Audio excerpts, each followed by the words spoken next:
Hey y'all, it's Melissa here at Twin Oaks Family Farm, rural Southeast Ohio, USA. We're going to go into the meat bird production barn.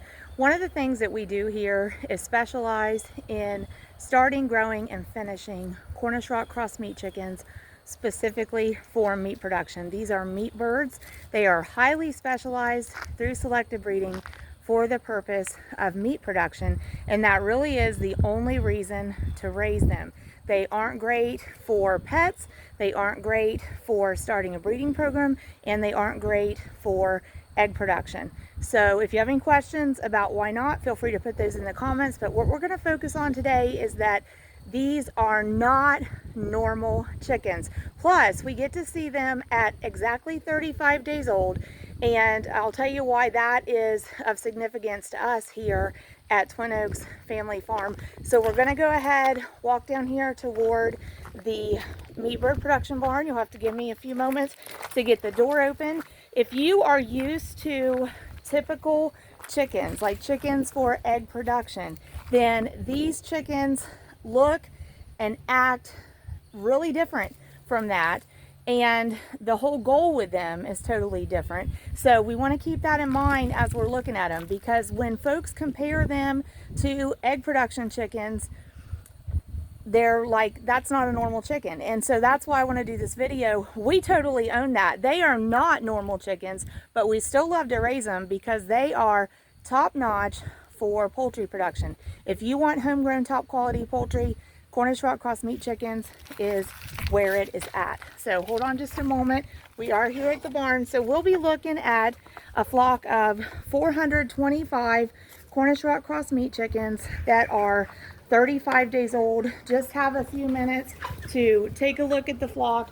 And one of the things I want to accomplish right now is actually going into the flock's living space and having them move around. So right off the bat, we notice one of the things that's really different about Cornish Rock Cross meat chickens compared to egg production chickens, especially when we get to meat chickens at this age, 5 weeks old, their activity level is totally different from egg production chickens. When you see a flock of Cornish Rock Cross meat chickens that are in the finished stage of production, meaning they're very close to the end of their lifespan, they're very close to the end of the production cycle, and they'll actually be going to butchering within, this flock will go in a week. But once you see them, like 4 weeks old, they're just only a couple weeks away from the end of their production cycle and from going to butchering. And when you see them at that age, this is most of the time what you're going to see them doing for the bulk of their day. They're going to be resting. But there is a couple of reasons for that. For one thing, they are highly specialized for feed to meat conversion. So all the activity is happening internally. Okay, so I'm actually walking through the pen, encouraging these birds to get up and move around. And another difference is their agility level. And so what I want to comment on there is we do sometimes get the comment, oh, they're struggling to move. They look like they can't move around.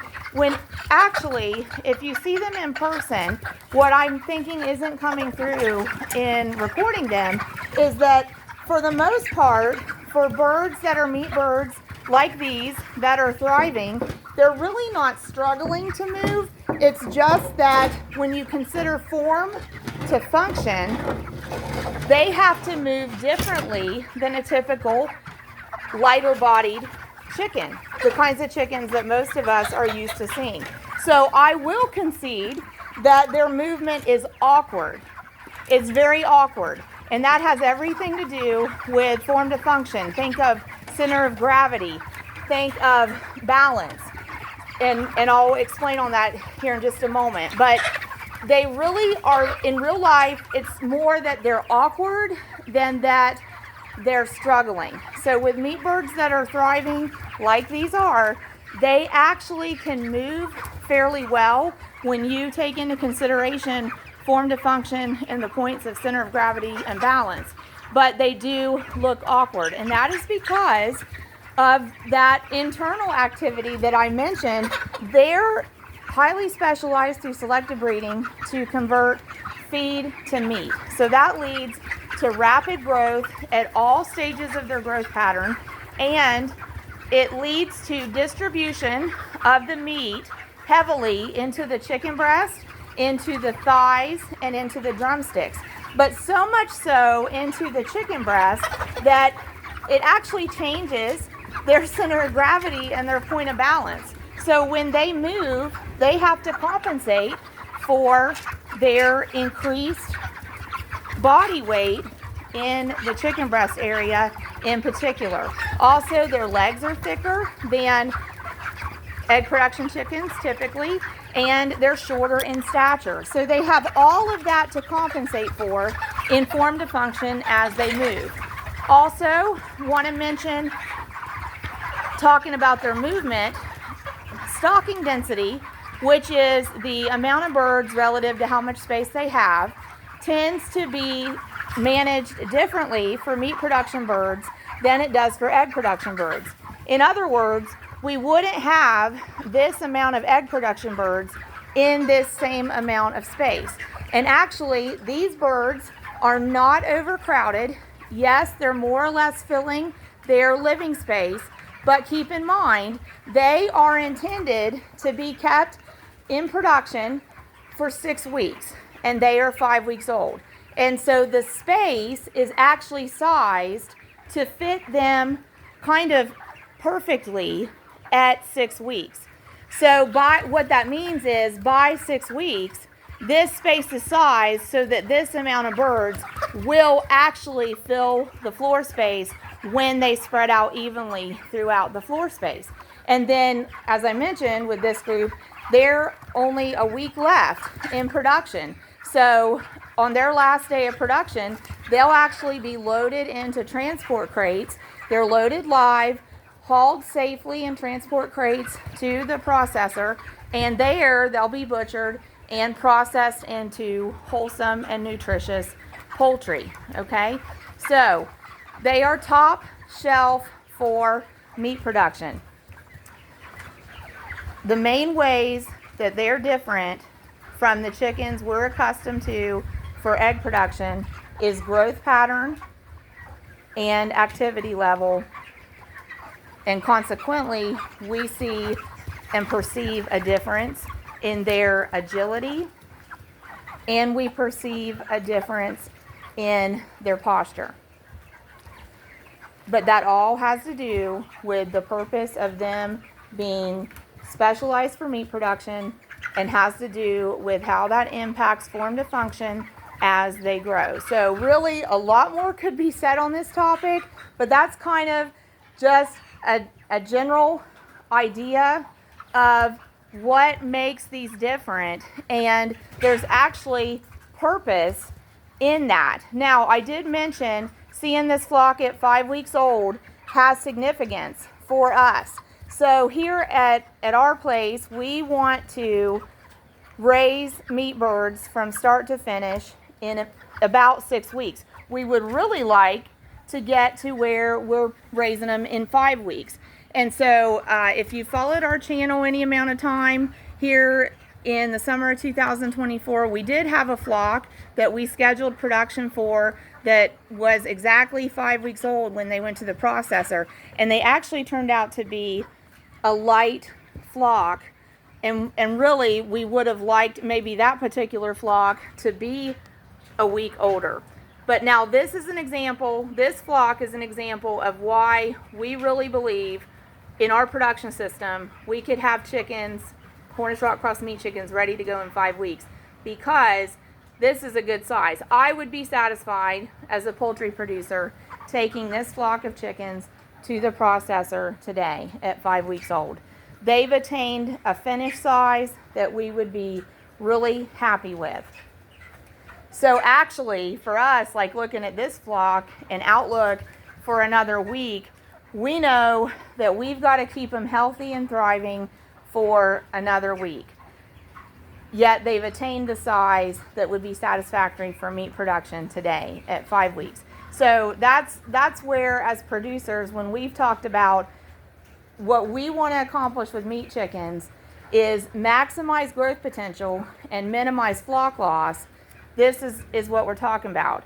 So far for us, we've found that point at 6 weeks, but we've been observing that we can see the birds, in most cases, be ready for processing at 5 weeks. And this flock, in fact, would have been ready for processing at 5 weeks. But what that had to do with was the previous flock that I mentioned that was 5 weeks old, but ended up, we would have liked another week. They actually got delayed in shipping when they came to our farm from the hatchery. They got delayed in the postal system, and they were in their shipping containers much longer than we want our chickens to have to stay in transit.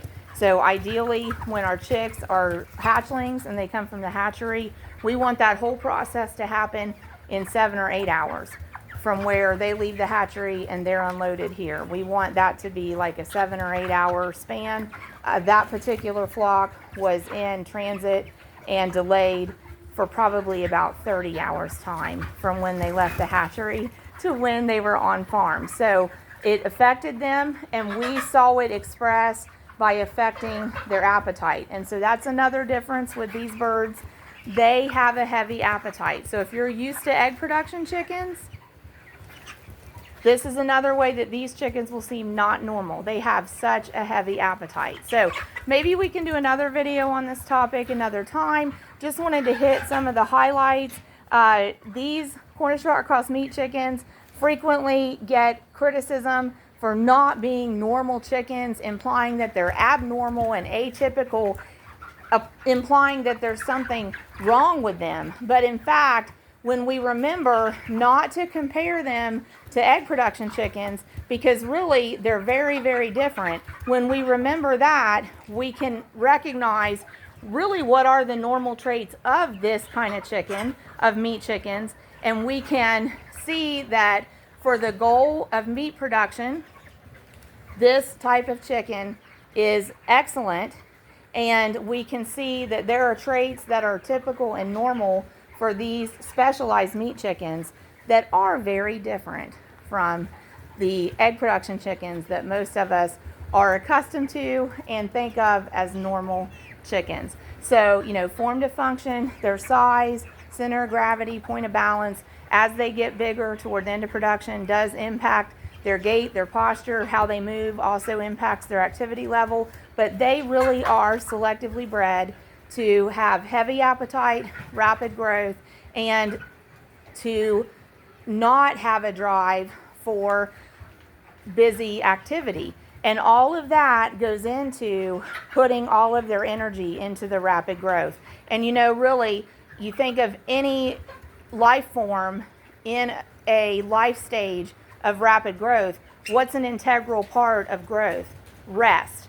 Rest is an integral part of growth. So it makes sense when you see chickens that go from start, grow, and finish in a matter of 6 weeks and can go from the size of a little chicken egg to even this size, to a finished meat bird in 35 days. It makes total sense that that life form is going to require a lot of rest to sustain that growth. They require a lot of water for great hydration, a lot of nourishment for great nutrition, and they require a lot of rest to support the rapid growth. So that's where they're getting the energy to sustain all of this growth. Good, clean, fresh water, high protein feed, and the opportunity to just rest when and as much as needed. So I want to tell y'all thank you for joining me here at Twin Oaks Family Farm. We do also have egg chickens. We'll look at them another day in a different video, or you can go back through the videos on our channel. Lots of videos on egg chickens, lots of videos on meat chickens. And we do want to acknowledge, yes, meat chickens are totally different from egg production chickens. If the only chickens that we've been around are egg production chickens, and then we see these chickens, it's true that that gives people an impression like these chickens aren't normal, but we own that. These chickens aren't your normal chicken. In fact, these chickens are superior in meat production. So feel free to ask us any questions you have. Thanks for joining us. Please like and subscribe, and please consider a membership.